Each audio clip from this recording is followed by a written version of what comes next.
দুনিয়ার জীবনে লোভ থেকে কষ্টের জন্ম হয়। আমরা দুনিয়ার লোভে লোভী, দুনিয়ার জীবনের চাকচিক্যকে এতটাই ভালোবেসে ফেলি যে তার অংশ না হতে পারলে নিজেকে বড় দুঃখী মনে হয়। কিন্তু সত্যিটা কি জানেন?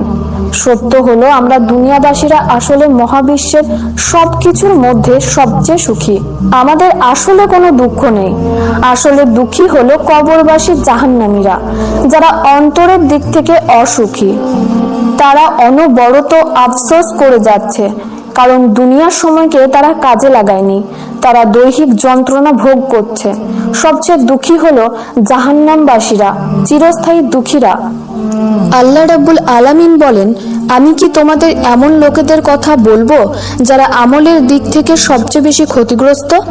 এরা হচ্ছে সেসব লোক দুনিয়ার জীবনে যাদের সব চেষ্টা আমল ব্যর্থ হয়েছে, অথচ তারা ভাবছে তারা তো ভালো কাজই করেছে।